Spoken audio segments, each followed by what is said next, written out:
మీ 9 ఏళ్ల పరిపాలనలో తప్పులు కప్పిపుచ్చుకోవడానికి, మీ 9 ఏళ్ల పరిపాలనలో మీ అక్రమాలను కప్పిపుచ్చుకోవడానికి, మీ 9 ఏళ్ల కాలంలో మీ ప్రజల మధ్యలో లేని అధికారాన్ని కప్పిపుచ్చుకోవడానికి, ప్రజల మధ్యలో అందుబాటులో లేని మీ యొక్క ప్రభుత్వ నాయకత్వాన్ని కప్పిపుచ్చుకోవడానికి ఈరోజు కాంగ్రెస్ పార్టీ ముఖ్యమంత్రిగా రేవంత్ రెడ్డి గారు ప్రజల మధ్యలో ఉంటూ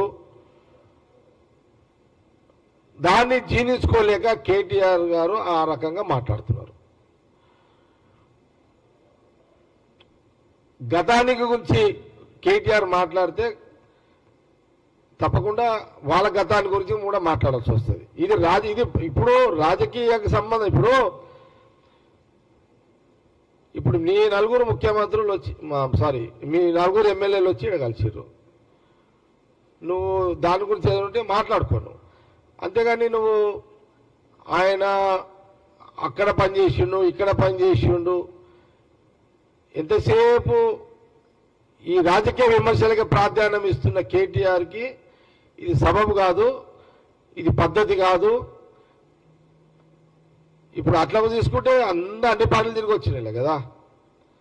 ఇప్పుడు అట్లాంటి నేను కేటీఆర్ గారికి చెప్తున్నా, వాళ్ళ నాయన కేసీఆర్ ఉన్నాడు.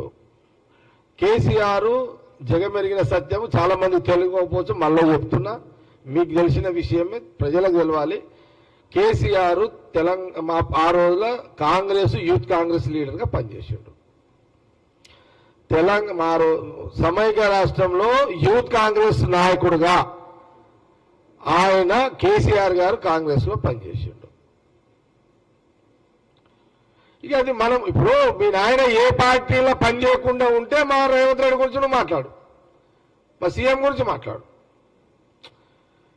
మీ నాయన ఏ పార్టీలో లేడు, డైరెక్ట్ గా టీఆర్ఎస్ పెట్టిండు, డైరెక్ట్ గా టీఆర్ఎస్ పార్టీ పెట్టిండు పెడితే మీకు అప్పుడు మాట్లాడే అర్హత ఉంటుంది. కేటీఆర్కి నైతికంగా రేవంత్ రెడ్డి విమర్శించే హక్కు లేదు. మీరు జంప్ చేసుకుంటూనే వచ్చారు, అన్ని రాజకీయ పార్టీలు తిరిగి వచ్చారు కదా. మీరు ఇంకా రేవంత్ రెడ్డి సీఎం పిసిసి గురించి మీరు మాట్లాడే అర్హత మీకు ఎక్కడుంది?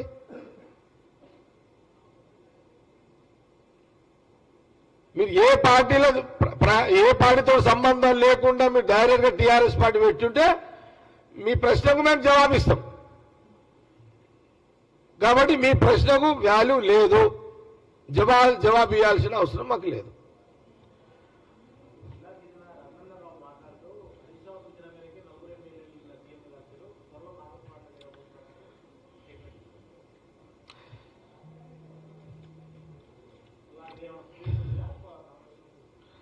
ఒక మాట మళ్ళీ చెప్తున్నా, అపోజిషన్ పార్టీ ఎమ్మెల్యేలు ఏ గవర్నమెంట్ ముఖ్యమంత్రి ఉంటే కలవద్దని రూల్ లేదు. గతంలో సమైక్య రాష్ట్రంలో నేను రాజశేఖర రెడ్డి గారు, రోషే గారు,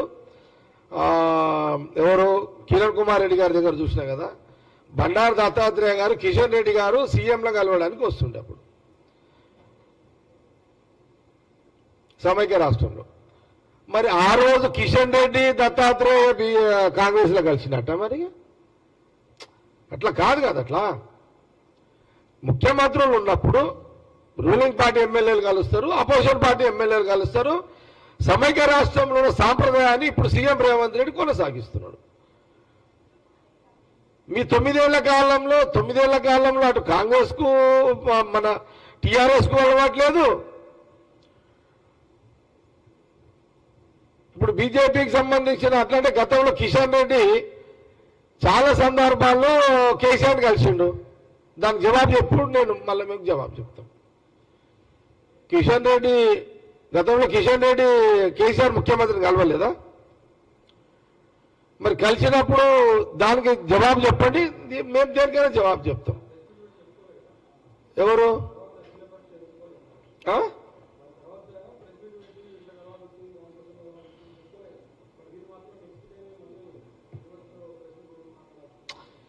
వాళ్ళు భయపడి ఉంటారు వాళ్ళు పాపం. ఆ నలుగురు ఎమ్మెల్యే కనబడగా ఫేస్బుక్ మీడియాలో చూడగా ఎదిరిపోయి బదిలిపోయి ఉంటారు వాళ్ళంతా పాపం, వాళ్ళంతా పాపం వాళ్ళు. కానీ తప్పేం లేదు, అది కలవడం తప్పు కాదు. మేము మంచి సాంప్రదాయాన్ని ముఖ్యమంత్రి రేవంత్ రెడ్డి గారు స్టార్ట్ చేసిండు కాబట్టి ఏం తప్పేం లేదు. మా జిల్లా వాళ్ళే కదా,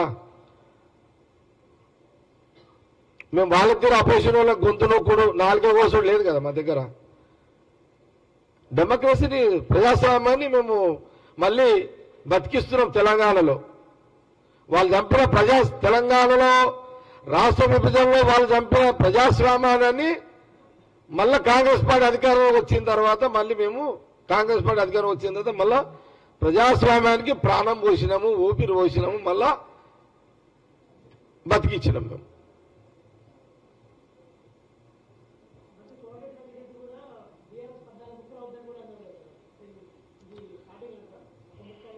నేనేమంటున్నా అంటే ఇప్పుడు రాహుల్ గాంధీ గారు జోడయాత్ర చేస్తున్నాడు, దాన్ని ఏమైనా ప్రశ్నలు ఉంటే అడగండి చెప్తా. లే ఎందుకు అంటున్నా అంటే బీజేపీ, కేంద్ర బీజేపీ పార్టీ అల్టిమేట్ వాళ్ళకి ఎంతసేపు ఏముంటుందంటే సోనియా గాంధీ గారు, రాహుల్ గాంధీ గారు, ప్రియాంక గాంధీ గారు, ఆ గాంధీ ఫ్యామిలీ దేశ రాజకీయాల్లో ప్రజల మధ్యలోకి వెళ్ళొద్దు, ప్రజలకు మధ్యలో తిరగనియొద్దు, ప్రజల మధ్యలో వీళ్ళు ప్రజల దగ్గరికి వెళ్తే ప్రజలు రాహుల్ గాంధీ గారు కలవనియొద్దు, ఇవన్నీ ఈ దురుద్దేశంతో బీజేపీ మొదటి నుంచి కూడా, ఆనాటి నుంచి కూడా మహాత్మా గాంధీ నుంచి మొదలుకుంటే, అప్పుడు బీజేపీ లేదు ఆర్ఎస్ఎస్, మహాత్మా గాంధీ, నెహ్రూ గారి నుంచి మొదలుకుంటే ఈ యొక్క కుట్ర జరుగుతుంది. ఆర్ఎస్ఎస్ కుట్ర అప్పటి నుంచే చేస్తుంది కదా. ఇప్పుడు మహాత్మా గాంధీని చంపింది ఒక ఆర్ఎస్ఎస్ కార్యకర్తనే కదా, అల్లకెంచి పుట్టుకొచ్చిందే బీజేపీ, అల్లకెంచే పుట్టింది, ఆర్ఎస్ఎస్ లో పుట్టిందే బీజేపీ. ఇది ఈనాటిది కాదు. ఆర్ఎస్ఎస్ రాహుల్ గాంధీ గారు చాలా స్పష్టంగా చెప్తున్నారు ఏమని, ఆనాటి నుంచి ఆర్ఎస్ఎస్ తర్వాత ఇప్పుడున్న బీజేపీ, ఆనాటి నుంచి ఈనాటి వరకు ఆ గాంధీ ఫ్యామిలీ, రాహుల్ గాంధీ ఫ్యామిలీ దేశ రాజకీయాల్లో ప్రజల దగ్గరికి వాళ్ళు ఉండకూడదు, వాళ్ళని ఏదో రకంగా ఇబ్బంది పెట్టాలనే కుట్ర ఆనాటి నుంచి కొనసాగుతూనే ఉన్నది కదా. ఆ కుటుంబం మీద కక్ష రాజకీయాలు చేస్తూనే ఉంది కదా. ఇది ఈనాటిది కాదు కదా. ఈ 75 ఏళ్ల నుంచి ఇది నడుస్తూనే ఉంది. ఇదంతా 75 ఏళ్లలో దేశం కోసం ప్రాణాలను త్యాగం చేసింది ఎవరయ్యా అంటే మళ్ళా ఆ కుటుంబమే కదా. వాళ్ళ ఆస్తులు దారదత్తం చేసిరు, వాళ్ళు భారతదేశం యొక్క పాలసీలో వాళ్ళు అనేక దాంట్లో వాళ్ళు బలిదానాలు అయిపోయారు. ఇందిరాగాంధీ, రాజీవ్ గాంధీ గారు. బీజేపీలో ఎవరైనా ఆ రకంగా నిర్ణయాలు చేసి బలిదానమైన చరిత్ర ఉంది ఎక్కడన్నా? కాబట్టి ఈ కుట్ర రాహుల్ గాంధీ గారి యొక్క మీద కుట్ర, రాజకీయమైన కుట్ర ఆర్ఎస్ఎస్ బీజేపీ మొదటి నుంచి చేస్తుంది, ఇప్పుడు చేస్తుంది, చేస్తూనే ఉంటారు వాళ్ళు. వాళ్ళకి అల్టిమేట్ ఏంటంటే గాంధీ, రాహుల్ గాంధీ, గాంధీ అనే ఒక మాట వినబడద్దు అనేది వాళ్ళ యొక్క రాజకీయమైనటువంటి వాళ్ళ నిర్ణయం, వాళ్ళ ఆలోచన.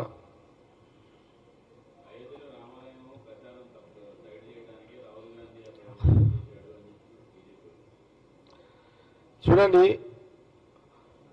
శ్రీరాముడు దేవుడు, సీతమ్మ శ్రీరాముడు దేవుడు, సీతమ్మ తల్లి శ్రీరాముడు దేవుడు, హనుమంతుడు దేవుడు, వీళ్ళందరూ దేవుళ్ళు. దేవుళ్ళని బియ్యపల్లు ఆర్ఎస్ఎస్లో చెప్తే మొక్కాలని వీళ్ళు ఎప్పుడు పుట్టిన దేవుళ్ళు పుట్టింది ఎప్పుడోనే. దేవుళ్ళు మొన్న పుట్టలేరు కదా. ఏమి ఆర్ఎస్ఎస్ వాళ్ళు, బీజేపీ వాళ్ళు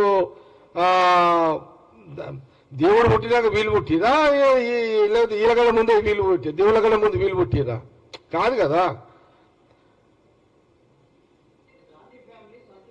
నేనేమంటున్నా అంటే ఇప్పుడు రాహుల్ గాంధీ గారు ఇంట్లో మొక్కుతాడు కదా దేవుళ్ళకు, దేవుడిని మొక్కుతాడు కదా. ఇంట్లో దేవుడు ఉంటాడు. రాహుల్ గాంధీకి ఇంట్లో దేవుడు ఉంటాడు, సీతమ్మ తల్లి ఉంటుంది, శ్రీరాముడు ఉంటాడు, దేవుళ్ళు ఉంటారు. దేవుళ్ళకి ఇంట్లో మొక్కుతారు వాళ్ళు.